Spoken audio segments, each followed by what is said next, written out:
Before you start your healing journey, the first thing you should do is to forgive yourself.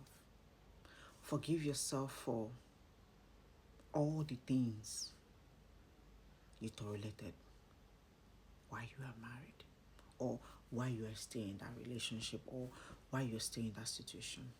All the things you allow yourself, the disrespect, the boundaries you did not set, the nonsense you took. Forgive yourself. Start from there. It's very important. Women go through a lot in the name of marriage.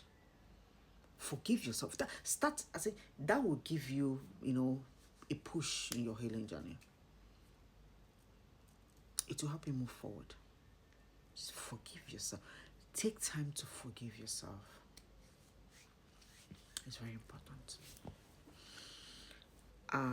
Today I'm going to tell us a story about some of the things. One of the things I tolerate till tomorrow, when I remember, when I reflect back, and I ask myself, Ugoma, did you actually allow this to slide? Did you actually allow a man to put you through this, all because you want to be married, or because you're married?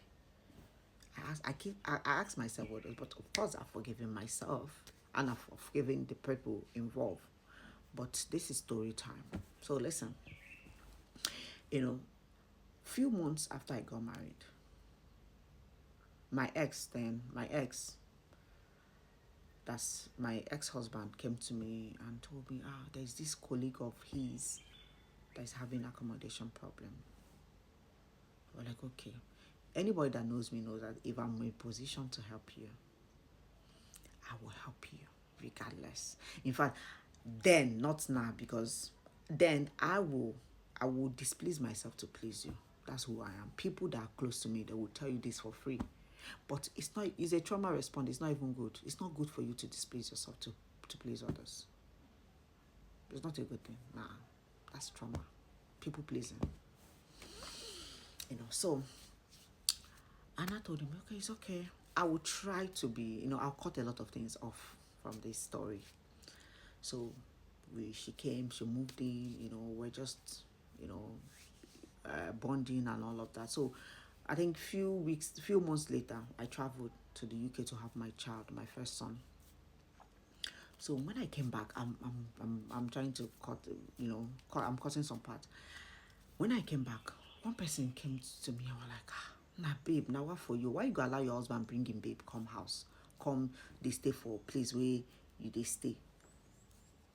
I told him my head, I said, when I don't come, I beg, I just come back from UK now. I beg, I don't want stress. You guys should just carry your gossip and go anywhere, I know, mind you, I know who I married. I know, say, it's not far from the truth. I know at the time. It's not like I don't know, because my eye don't already see shege. 2 weeks, after 2 weeks, I got married. So, but I didn't want that to bother me, because I was a new mom. I wanted to care for my child. I didn't want, external things to just affect my mental health at the time, because I have a new baby. I'm still a young mom and all of that. I was 22 at the time. So what I did was, I just blocked it off. I didn't pay attention to it. I didn't act on it, the information. So mind you, I was still in school. So when I came back from the UK, I went back to school, Unizik. So I went back to school. And then somebody that knows us from home, that's from Port Harcourt, also goes to Unizik.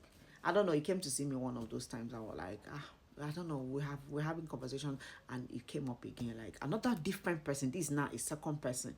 Now I say, nah, girl, they fuck up. Why you go allow your husband put that Femi for? No say Femi na in babe, in they fuck the girl. This time, this is double confirmation, right? Like, I was like, I couldn't just allow this time. I couldn't allow it to slide. And I know that if you ask this man, when you're dealing with a narcissist, right? They find a way of gaslighting you, turning everything against you, manipulation and all of that. So what I did was, I called the girl, because at the time, I want to believe that I was friends with her because we're good. I cook. When I cook, I give her food and all that. When she cooks, so she bring for, we're good. So I just called her. I said, babe, you don't even know that time now. I don't have confidence. I was like, and she was older than me. So I was like, babe, have fun now. After exchanging pleasantries and all of that, I was like, nah, these people don't start to. You can imagine. I know you cannot do something like this. How I was sounding. They just called me. There's somebody, I don't know, people just want to put problem between both of us. They said you have something to do with my husband, and naive me, mumu me. That's how they tell them. She no even agree. She didn't even allow me to finish. This girl flared up. She's like, why will you be even discussing something like that with me? Blah, blah, blah, blah, blah. I said, why? I'm just having a conversation with you now. You never reach like this now. So why? Calm down. She hung up the call. She called my ex-husband. Of course, her organ now. He called him. What next thing I saw was he called me on the phone. He was like, why did you call Femi on the phone? That I must apologize to her. I said, me apologize to your girlfriend. He said I must, if I don't apologize to her, that he will never send me money to school, like send me money for feeding. And all. Mind you, I have a newborn baby that is less than 6 months. I have a nanny that is, helping me to take care of the child, my baby, because I was still in school. I have to go to lectures and all of that. I was in my final year. So I was like, I said, me, I'm not going to do that. He said, okay, that you see. It's good to marry a kind man. I married a man that is wicked. I say it on the camera. Yes. So I was thinking it was just joke. Like, even if it's not because of me, he will because of his son send money. This man will go. 1 week passed. I will call him. He will cut the call. He will send me a message. Have you apologized to Femi? I'm using, her name is Femi. I'm not changing her name. Have you apologized to Femi? I said, no. Until you don't call me until you apologize to her. Then I was like, okay. I called, him. Kukuma is somebody that doesn't have respect for the family. He doesn't listen to anybody. He doesn't listen to mother. He doesn't listen to his sister. He doesn't listen to anybody. Although the sister tried to talking to him, but I know the results. So he didn't budge. So 2 weeks passed. Almost. My son was using Aptamil. Mothers, you know how much Aptamil is, how much the price in the market. Food has finished. I was a student, no working, no business at the time. So what I did was, people were like, just apologize to the girl now. Apologize. Hey God, I beg. Apologize to your own girlfriend. I don't get choice now. I had to call the lady. I said, Femi, I'm sorry for having that conversation with you. No verse, And she was like, yeah, it's okay. After, a lot of, back and, not even back and, now I'm begging, so there was no back and front. Like, yeah, it's okay. It's okay, it's fine. Then I now called the husband. He ended my call and said me, have you apologized to Femi? I said, yes, I have finally apologized to Femi. And I said, tell Femi to be the one to tell me you have apologized to her. I said, He said, yes. Now, what he expects me to do is to call back the Femi and tell Femi, oh yeah, tell my husband. He said, tell her to tell me that you have apologized. So I called the Femi again. I said, Femi, I beg, tell my husband that I have apologized to you. I'm sorry. Femi, I said, no problem. I will call him now, and I will talk to him now. Read 10 minutes.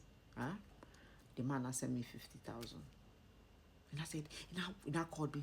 He said, next time you will call anybody, I will do this one. This one I did is small. I was still begging him. I said, okay, I will not call again. Tell me why.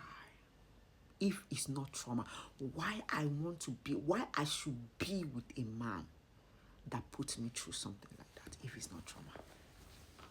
You think I can tolerate something? I would accept something like that. I will allow that kind of thing to slide now. You think I will put myself that low? to apologizing to a girl you are sleeping with?